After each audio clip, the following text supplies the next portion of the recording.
it's supposed to feel.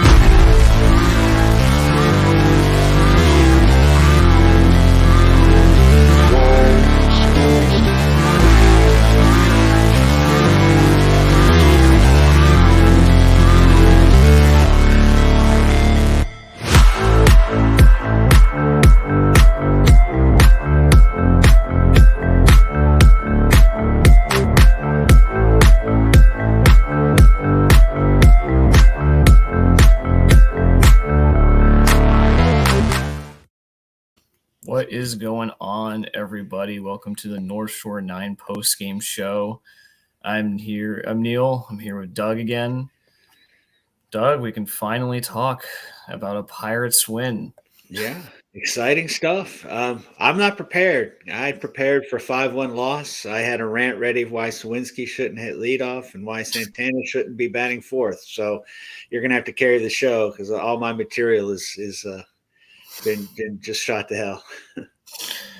Yeah, it was nice. I mean, I don't think anyone really felt good about anything when they begin the first. We get two people on. An unlucky double play by Brian Reynolds, Right. and then a leadoff home run to start Quinn Priesters on. You just didn't feel good starting tonight, did you? No, you sure didn't. I mean, first of all, you look at those first 5 guys in the San Diego lineup, and you're like, Yeah. Oh my, right. And then Priester gives up a leadoff home run. You're like, okay, you're kind of hoping, hey, maybe he'll start out like he started last week and then continue that a little longer. And it's like, okay, he's going to give up a home run to the guy that you fear the least out of the first 5. And, but then, hey, he did fine. He, again, way too early to say anything. Yeah. He needs pinpoint control to succeed, I think. And, he's going to be a work. He's got, some work to do. It's going to take him a while, I think, before he sort of acclimates. But he did a fine job today. And, he pitched with the lead and, threw strikes and got outs. Yeah. I mean, I'm conflicted about how Priester pitched today. Because you mentioned how he needs pinpoint control, right, to win baseball games, to be an effective pitcher. And it's very clear he doesn't have that quite yet. No, sir. And, like 3 walks, he was a battler. Like, I think Mark's right here. Like, he did battle today. And, against a very tough Dodgers lineup. And really the only person who gave him a whole lot of trouble was Kim, Ha-Seong Kim. Everyone else he was pretty okay against. But you can tell that if he does not pinpoint his stuff, he gets shelled. Yeah, he reminds me. It's stuff like that where it's really going to cap his ability to be like a really good starter for this team when he's so susceptible to being destroyed with his pitches, and yeah, I can't get over the fact he was throwing 96 out of high school. That's where he sat. And now he's sitting 93, 94. That's the concerning thing I have. I mean, remember the buzz on him after the alternate site. I mean, he rocketed up the prospect rankings. I mean, everybody said, look at the leaps this guy made just at home, on his own with no coaching, that sort of thing. So, yeah, there was a lot of excitement about him. And, fair or unfair, he's not living up to that. He sort of reminds me of just about every pitcher of the Dave Littlefield era. Dave Littlefield never drafted anybody that had any velocity. I think every scouting report on every draft pick was a poor man's Greg Maddux. And they were all very, very, very poor men's Greg Maddux. And that was the thing. If they were on, the Mahalems and the Dukes and the Gorzalanis, and, if they were on, they could have a great game. And you're like, oh, it's there. But more often than not, they weren't hitting those corners and painting the black, that sort of thing. And yeah, they get shelled. And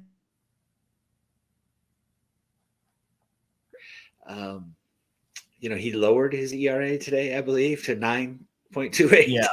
Yeah. So I mean, yeah, and it was interesting because, like, I agree. And the joke I was going to make was, is he going to be a solid number 3 like Brian Bullington?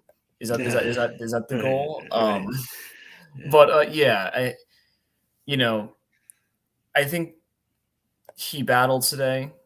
I think two of my biggest concerns is the home run because he in these 2 starts has given up quite a lot of home runs. 2 today. Kim was a monster today. All props to him, but like 2 home runs. Until he tried to steal on Andy Rodriguez. Yes. Until Andy Rodriguez proved why we don't need Austin Hedges around. But it's also the lack of swings and misses. He had 5 swings and misses today. MLB hitters are too good to be getting so few swings and misses. So, not that I want to be overly negative about Quinn Priester because it's a second MLB start. He gave us a good performance that gave us a chance to win. And that's really all you can ask for from a rookie pitcher. Yeah, absolutely. I mean, exactly. He did exactly what we needed him to do. Yeah, right. And when he got the lead, he went after hitters. He got out. Right. I mean, he did a fine job. But we're the ever forward thinking. Always worrying about what's going to go wrong next, and it's like, oh, I don't know yet. Right after 2 starts, yeah. Let's give the kid. He's still very shaky, right? And like, yeah, it's always interesting because like he goes through entire stretches with like I would say 3 or 4 innings where no one gets a single well hit ball off of him. Right. We saw it in the Guardians start. We saw it tonight where like there are huge swaths of the game where hitters are just grounding out weakly and it looks great. You can't get it out of the infield. Right. But then, and again, it's because he's a rookie. It's not when it doesn't go that way and he starts walking guys. And I actually thought it was the right call to pull him at a 5 1/3. I think that was a good call. It's going to be rough. And you're going to see blow-up starts, I think. I think that's just going to be an inevitable I don't know if we want to pull that comparison, but because I don't think they're similar pitchers, but it's kind of like watching Johan Oviedo pitch, where Oviedo right, different styles, right, different styles. Yeah, Oviedo can give you 7 shutout innings, but then there are other days he's going to give you 7 earned runs in 3 innings. First inning, right. Exactly. The just inconsistency, which is a hallmark of these Pirate teams under Ben Cherington. Well, actually, it's not true. We've been pretty consistently bad, but the individual performances have been wildly inconsistent. But we should probably focus on some of the more positives. I mean, Brookie came in and does what he allows the inherited runner to score, but he gets you a couple outs, and then Majinski. Majinski went through the tough part of the lineup. And gave you, I think he got 5 outs. I think did a fine job. And then Holderman. So again, we didn't have to use. I was sure that Bednar was going to have to come in with protecting a 1-run lead and guys on base. So I wonder how it feels to be a good team that when you have an 8-4 lead, you relax. Because not me. I was sure. Oh no! It did not feel safe. No. And I know it's because the Pirates have been so bad this month, but no, like once it was 8-4, you're like, and Baraki's in, you're like, well, this is gonna go badly, but it didn't. It's still early, right? Yeah. Ladinsky was definitely the best part of the bullpen. 31 pitches. Would like to see some more whiffs from Ladinsky, but anytime you get an inning and 2/3 out of a reliever, really to put the game on ice, because once you get to the 9th down 4, it's a lot harder to come back. Yeah. So like Ladinsky put the game on ice. He did exactly what he needed to do. And I think we mentioned this the last time we were on. He's someone you can actually see being a part of a bullpen in the future, I think. Right. Well, yeah, it was the bullpen game was, I think, the last show we did where he did the 7th and 8th and that game as well. I mean, listen, the kid was a starter his whole, college minor league career. And, he can obviously go multiple innings. He's got decent stuff. He seems to, and I don't know if he's improving, but it seems like his outings are getting a little more efficient, maybe. Yeah. And maybe he seems to be growing into a effective major league reliever, which is something we desperately need. So yeah, especially with the trade rumors running around that Bednar might be shopped. yeah. Not that we're going to turn this into a trade show, but no, because but yeah, I might start openly weeping if we discuss trading Keller and Bednar. I don't want to get into that. We will not talk about the game for the next 30 minutes if we do that. This is not the place. This is a post-game show. We are here to discuss an 8-4 victory. Right? Yes. So pretty good job by the bullpen. Besides Baraki letting one run come around the score, no runs given up by the bullpen. Quinn Priester does what he needs to do, even with the 2 home runs. And then we get to the offense. And the last time we were on, Doug, I don't know if you remember, what we talked about was how the Pirates don't have any power. That's exactly right. That's exactly the conversation we've had the past probably 2 or 3 shows we've done together. Yeah, really. The Pirates just do not hit home runs. And so when it really hurts the offensive production. Well, tonight they listened. They hit 4 home runs, all of them off of Yu Darvish. Yeah, it was great. It was. I mean, again, Sawinski. I think what was his in the 2nd or 3rd inning.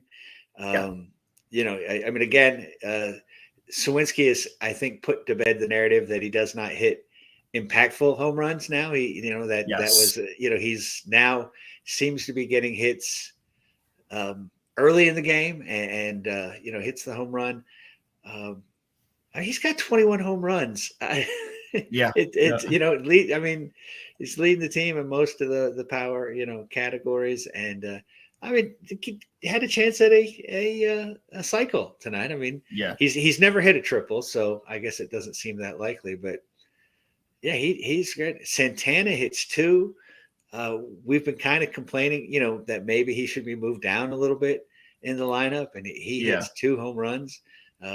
One seemed to be on 1 foot there. He was hobbling pretty good. Yeah, that was weird. Yeah, and then Peguero. Yeah. Well, let's start with Jack Sawinski because, you're right. 3 for 5 tonight. 1 RBI, 1 home run. Hit a double.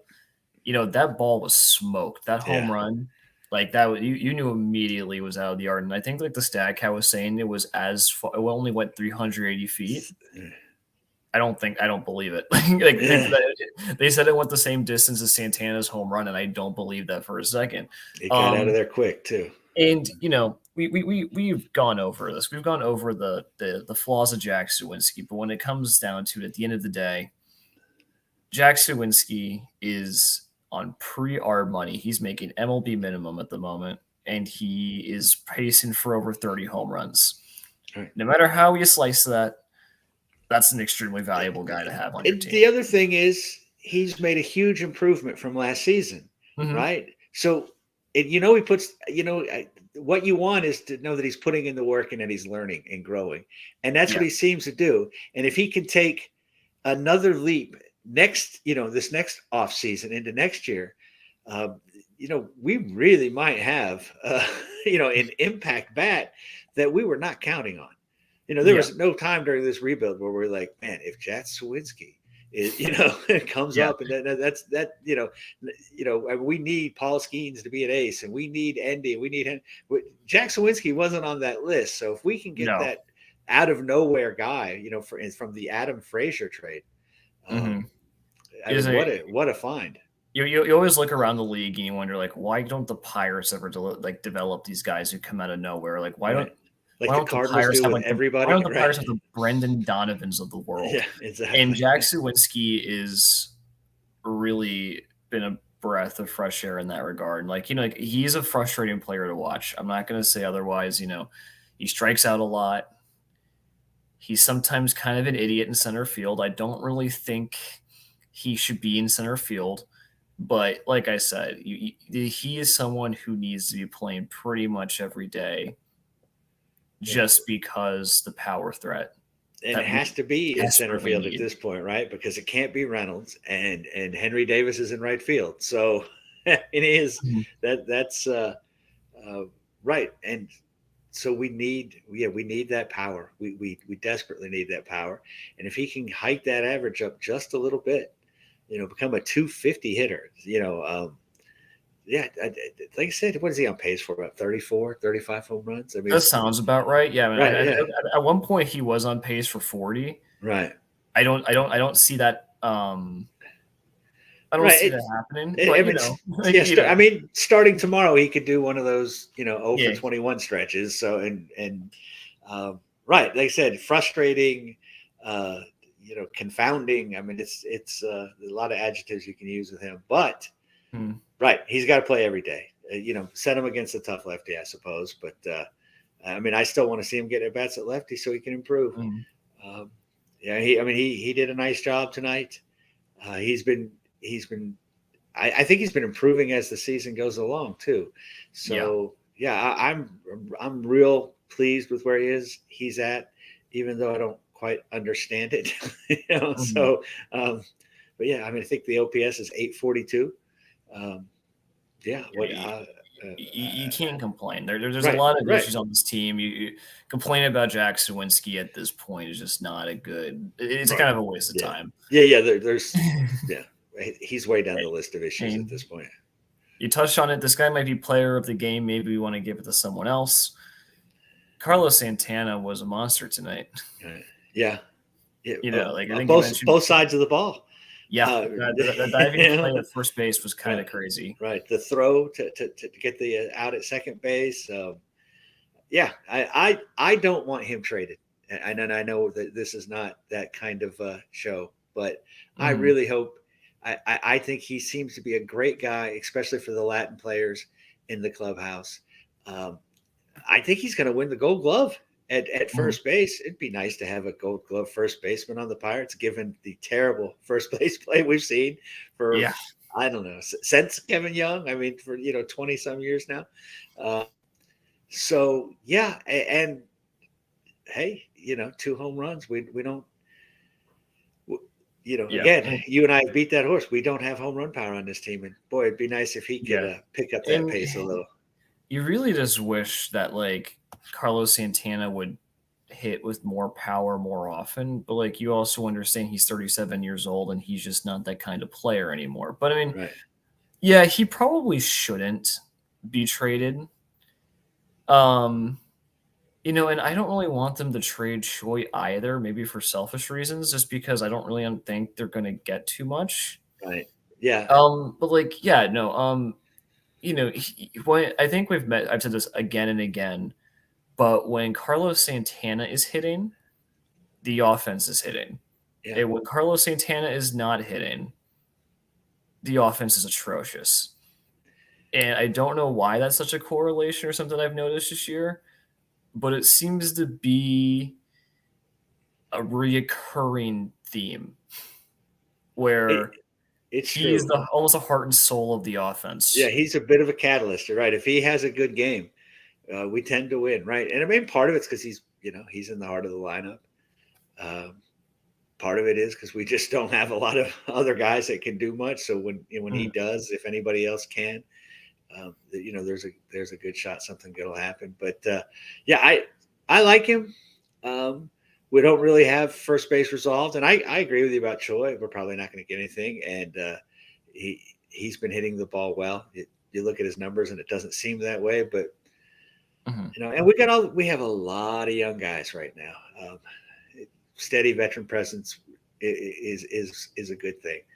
I agree with that, and it's not great when you're depending on a 730 OPS bat to be that heart of the lineup. I think that does speak a bit louder to the problems that this team has.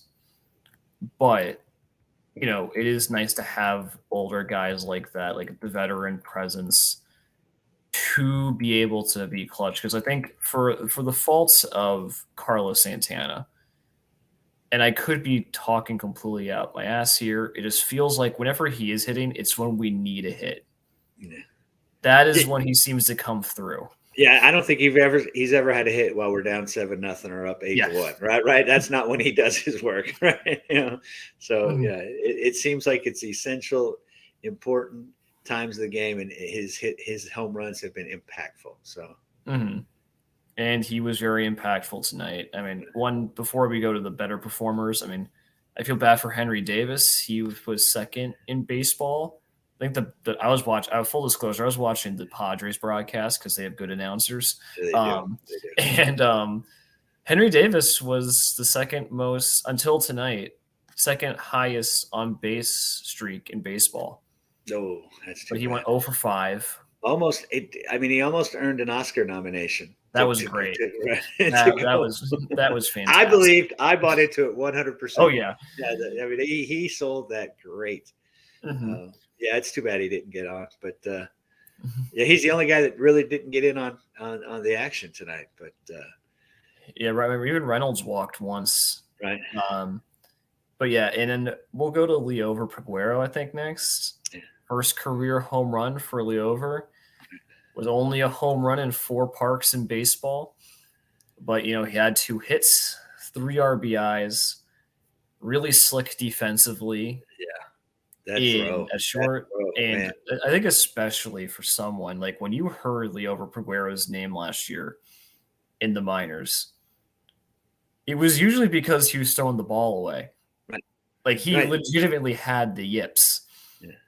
And so to see him seem so smooth this year at shortstop, and with how atrocious the shortstop play has been since Cruz went down with injury, it's hard to tell if he's actually going to be an everyday Major League Baseball player at this point. It's been 5 games? Yeah, way too early for that. But it was a really good day from Peguero to. He's an explosive, dynamic athlete, and we don't have a lot of that on the roster or in the system. So if he could cultivate that, and I mean, Cruz is the shortstop. He's going to have to find somewhere else to play or multiple positions to play. But wow, he is a smooth looking athlete, and I understand what his problems have been with fielding in the minors. But you see, it's there now. Can he harness it, and can he polish it? But boy, the ability, the talent is there. Yeah, and it sure would be good if we could untap that.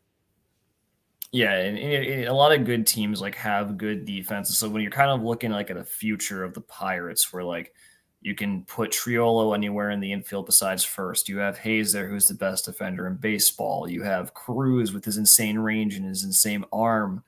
And then if you also have Peguero, filling in at second and shortstop, and even Nick Gonzalez, who's also been pretty good.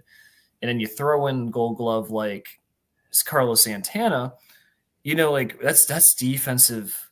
That's a defensive infield we've never seen. Yeah, it's been right because we have not prioritized defense at all.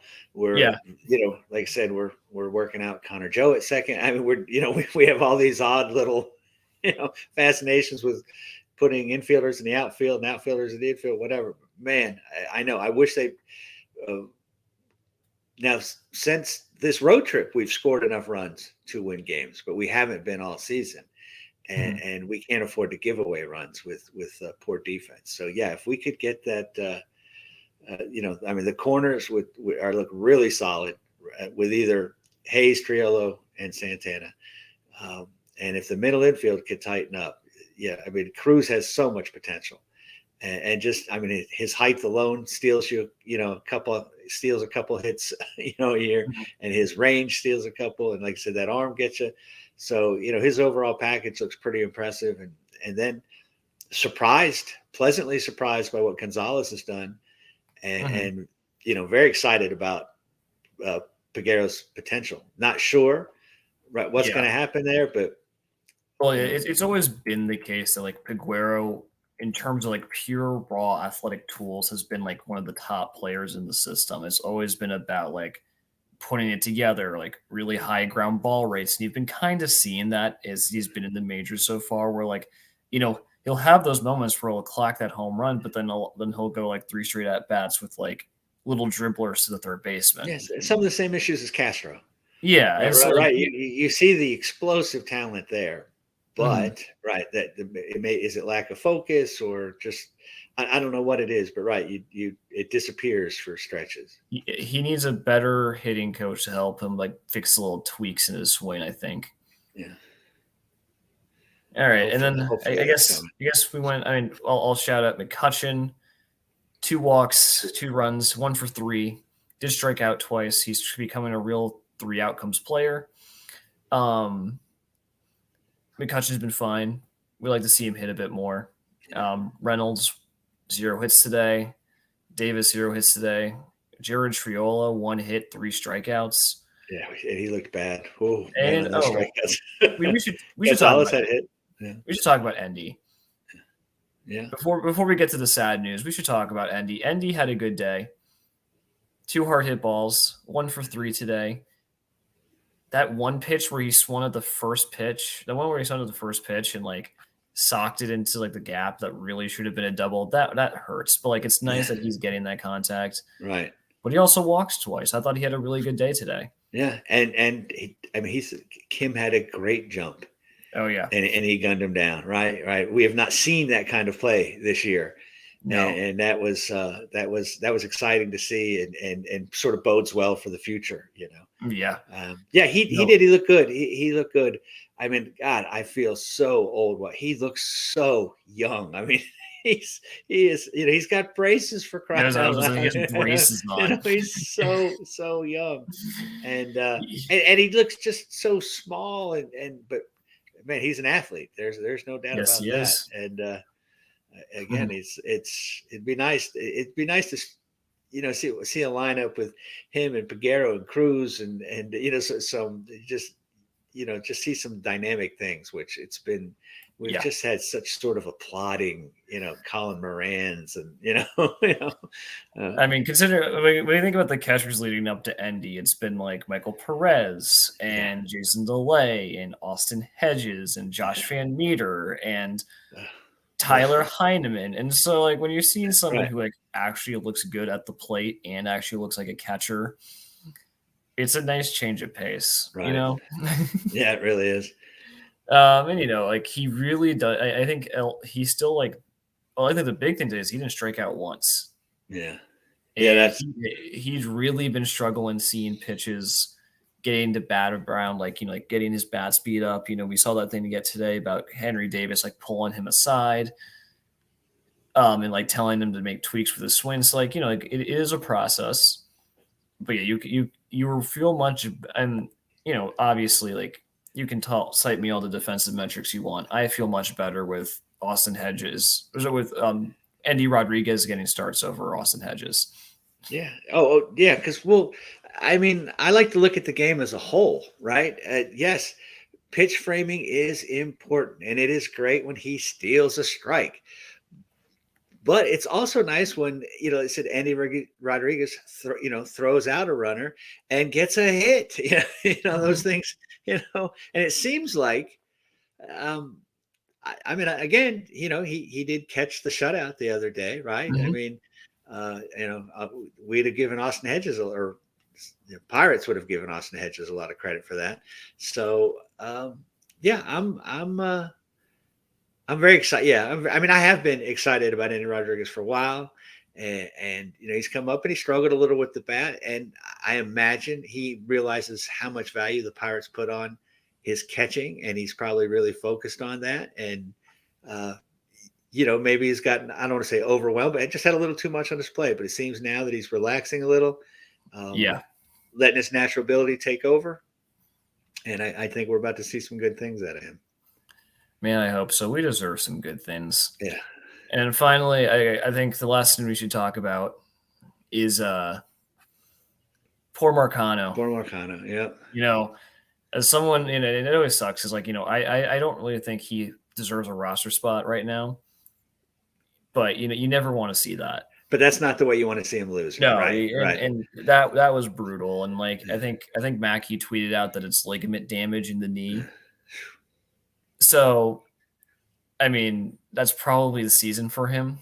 And that's rough. And it's, and again, that means we sort of, I mean, you and I think we feel have the answer on him. He's not, he's Yeah. probably shouldn't be on a major league roster, but Ben Sherrington, I don't know if he'll, you know, feel like that question's answered. So we'll have to take that into the offseason and the next season, that sort of thing. And it seems like now, especially with Cruz, when Cruz comes back, that the middle infield seems pretty well fortified, right? Yeah. And it might be time to start saying goodbye to the Bays and Castros, and look, they may go on to other places and have success. And Godspeed, good for them. But it might be time for us to move on from them and let Gonzalez, Peguero, and even Triolo will get some play in those positions as well, and that's fine. I have no issue going forward with those guys. Yeah, I mean, it's always rough, and like baseball, it's a cutthroat business. And and It's if heartless. and that's never like like if that's like the end of his Pirates career because he's out for the season, and like Marcana and like Gonzalez and Peguero step up and establish themselves, then yeah, there's no real room for him. Like you kind of keep him down in AAA as like a depth option when someone gets hurt. But even then, you have guys like Termark coming up through the system, Alika Chang, Williams. Alika Williams, Chang. Yeah, Chang. Like, yeah. It's not Yeah, great. I mean, it's similar to what happened with Swaggerty, right? If Yeah, you don't grab your opportunities when yeah, you get them, sometimes you're just going to get passed up. And mhm, you're right. You said it's a tough game, and it's a heartless game, and mhm. we just can't you can't keep giving at bats when there's other guys that are producing.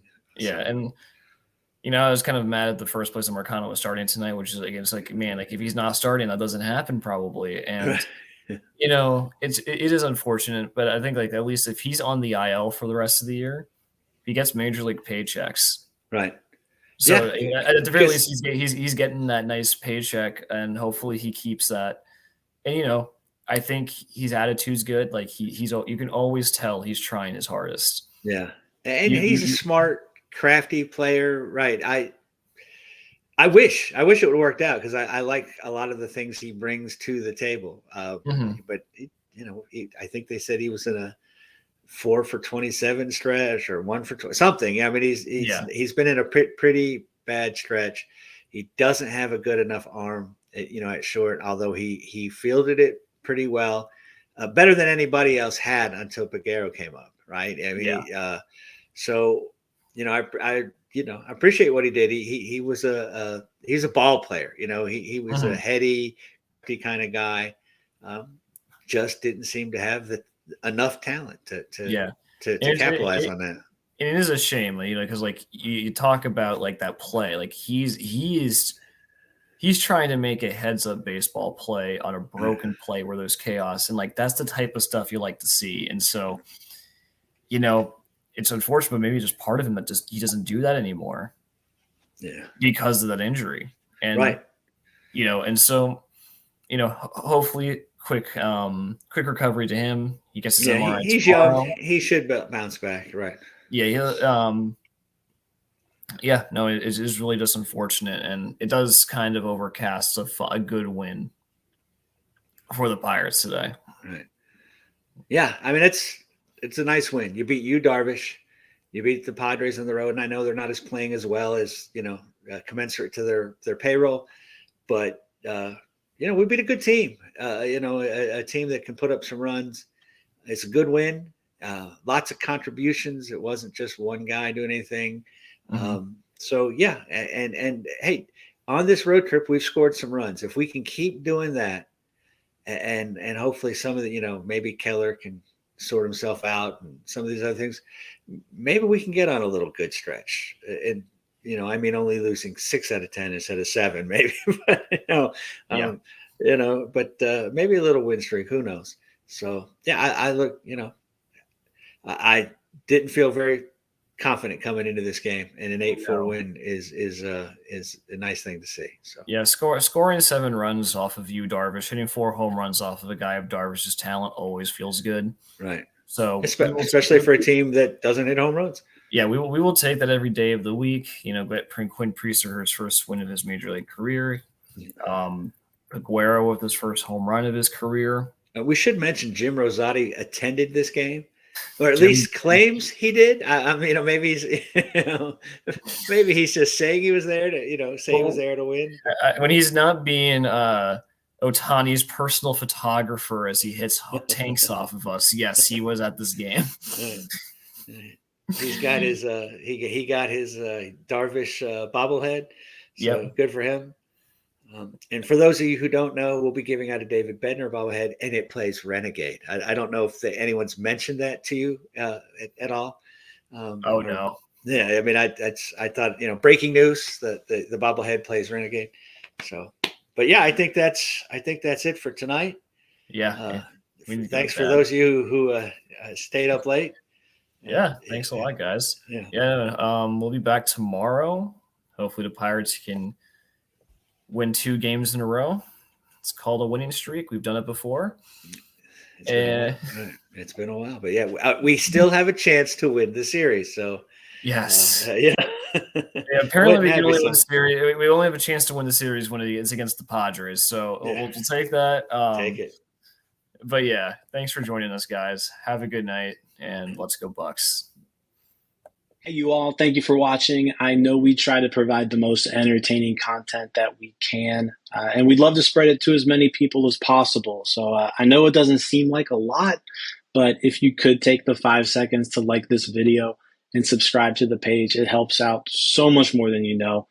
Thank you, and let's go Bucks.